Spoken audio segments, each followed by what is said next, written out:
Good evening. My name is Julie Thompson and welcome to Tu Té Inglés. Esta taza tiene un paisaje del viejo oeste de los Estados Unidos, pero pregunté a mi mami dónde había comprado o quién le había regalado. No se acuerda. Entonces, pero tiene mi tecito. Sí, les dije, sí, vamos a hacer una lección acerca de un té inglés, es cierto. Espérenme. But today we are going to learn about the letter E. And unfortunately, for all the English learners in the world, the English language has 5 vowels that sound so different in so many contexts that it's hard to keep track of them all. Excuse me, we end up simply memorizing words in order to know how to say the letter in a certain situation. So we're not going to go into all of that right now, but what we will do is have a little lesson about how to pronounce the letter E in certain situations. All right? So get yourself a little more tea and let's begin. So basically, there are 3 ways to pronounce it. Sometimes you will find that there are grammar blogs that say there are 4 ways to pronounce it. But the 4th way is the silent E. You know, the E that comes at the end of words, such as L-O-V-E, love. If you're looking at it as a Spanish speaker, you're thinking, well, why don't they say love? You want to know why? I'll tell you why. Because English is never Spanish. And Spanish is never English. Now, that sounds like I am avoiding the question, but that is the root of the problem. We must really remember that it's a different language with different rules and different ways of seeing these letters. So don't be upset. Just say, oh, okay, if that's the way it is, that's the way it is. That way you avoid getting frustrated. Don't expect English to look like or sound like Spanish because it's not Spanish. So let's get to work. The long E is the easiest. And one of the easy ways to see it is this way. You see that it has a double E. So sweet E. When we talk about long vowels, we're speaking about the sound that they make. And that sound is the actual name of the letter. So this is the letter E. A long E sound sounds like an E. So we have the word eat. We have the word sweet. We have the word cheat. Now, I'm sure you're saying to yourself, well, I understand that EE is E, but why is EA E? And why is it EA here? Shouldn't eat be spelled EET? And shouldn't cheat be spelled CHEET?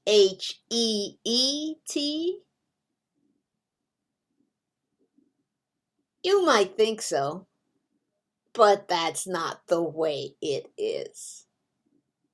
So, I am not going to go into the grammar. My job is to help you to say it. So, you need to practice. And this is where it is important to take time every day to relax, put your headphones on, turn on an English news station or talk show, not an entertainment one, but one that speaks about science, that speaks about perhaps social issues. I don't like controversy, but something that will keep you listening to English for 5 minutes. And put the timer on, all right? Make sure you have the timer on. So, and I just put my timer on. That's why I looked away. But put the timer on 5 minutes. Put your earphones in, lean back, relax. Don't fall asleep for 5 minutes. Once that timer goes off, stop. Do that every single day. Every single day. Because your ears need to listen. I am not saying that you need to understand what you are hearing. All you're doing is feeding your ears. And that is how you eventually learn which word spelled such a way is pronounced this way or that way.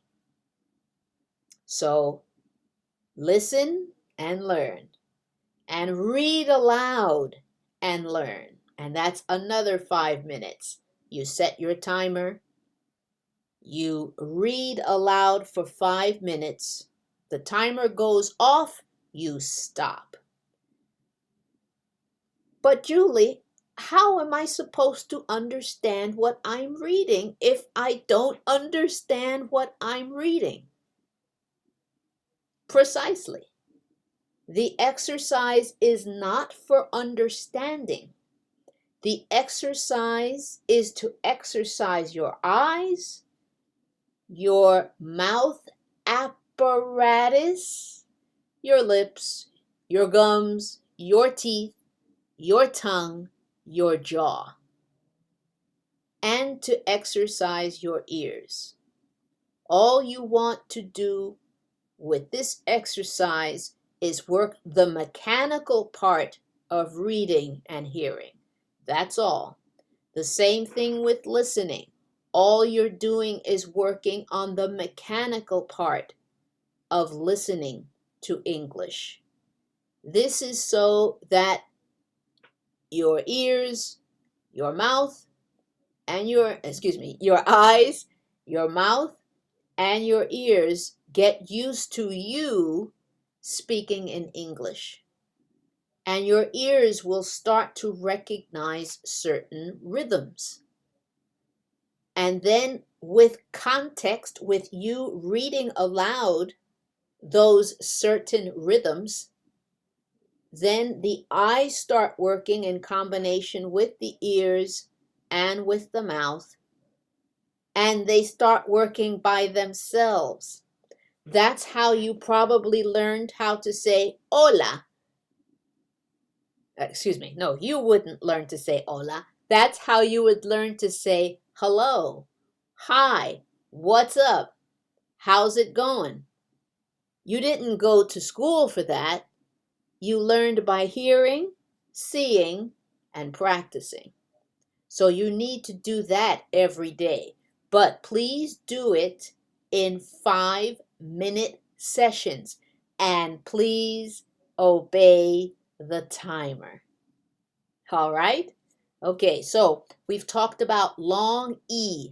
Eat, sweet, cheat. Now we're going to skip the middle E, what I call the middle E, but what is called the E with the schwa sound, right? We won't talk about that right now. Let's go to short E. Now short E doesn't sound like E. It sounds like eh. Not eh as in Spanish, but for instance, tater, terrible, raider.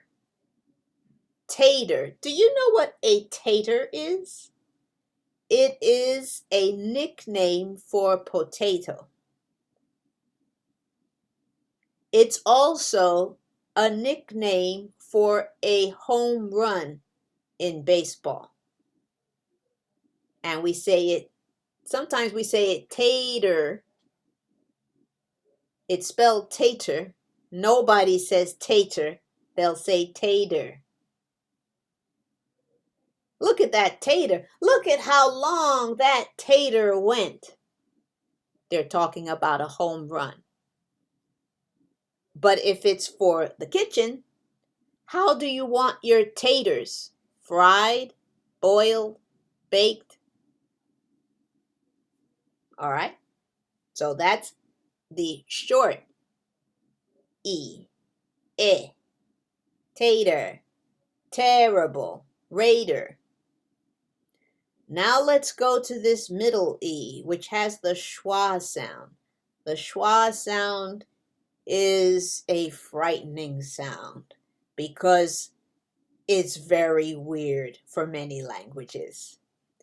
It's kind of a I sound, but it can change. For instance, the first one is a bet, eh. So that's not schwa. But then we have the next word, which can be said 2 different ways. Yes, I know. It looks the same, Julie. Why does English use one spelling for 2 different pronunciations? And the answer is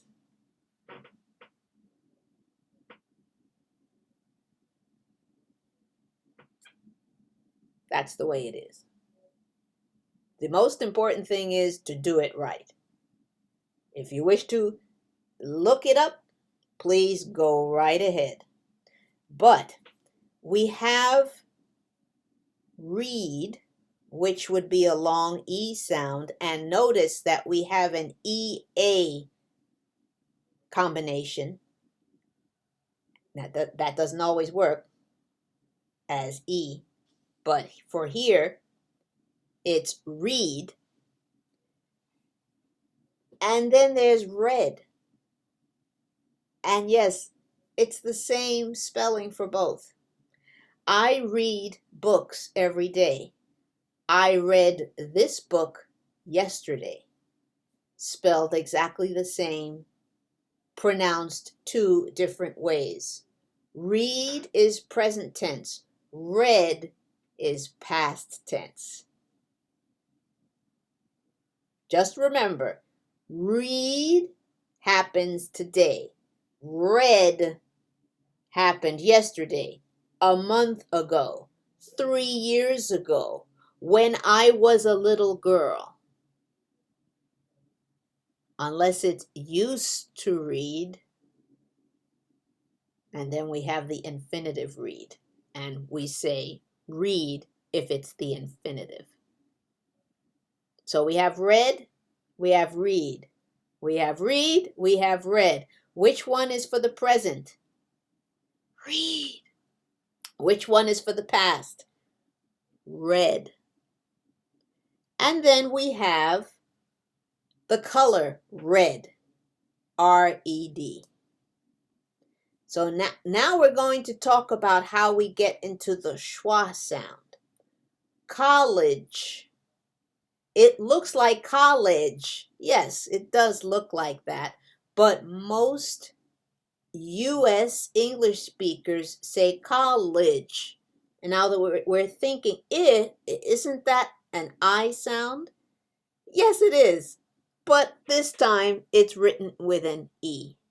So college. Item. Some people will say item, but most people say, most U.S. speakers, U.S. English speakers say item. That schwa sound. Written with an E, sounds like a strange I. That's English for you. Best to memorize it and move on, unless you're going to teach English in a university setting to other people who need to be able to teach the grammar. Then please look it up. Let me know what you say, what you find. Okay? We have this word faces. The is sound. But shouldn't it be faces? That's the way it looks. That's not the way we say it. Faces. Faces. That is sound. Define. Some people do say define, but other people say define. That is sound. Define. So this letter E can take on many disguises. The best way to remember how to pronounce it is to practice it. Practice reading, practice listening. Yes, there are rules. You do the looking up. Because we only have 20 minutes, so we're not going to go into all the rules. But read aloud and listen. And that will help you to remember which way to pronounce which word. One more item for today. I said that there were 4 ways to pronounce the letter E. Notice that college and define end in E, but we don't pronounce them. That's our old friend, silent E. And what does silent E mean? That we don't say it. So if you see E at the end of a word, don't worry about it. Now, if you see an ES at the end of the word, that's when you have to worry. For instance, colleges, sound. However, if I add an S to defines,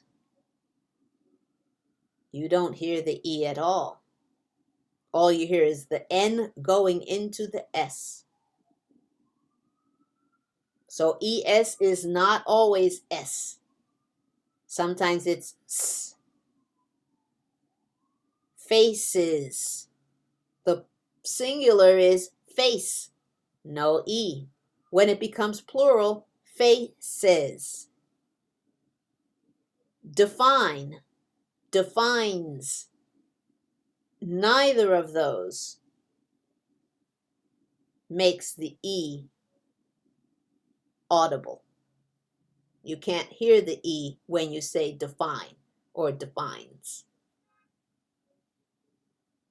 Practice, practice, practice, practice, practice. Listen, read aloud. Listen, read aloud. And a 5th 5-minute session for every day is to look up the grammar. So that's what you should do today. After this class, look up the grammar behind how to pronounce the letter E.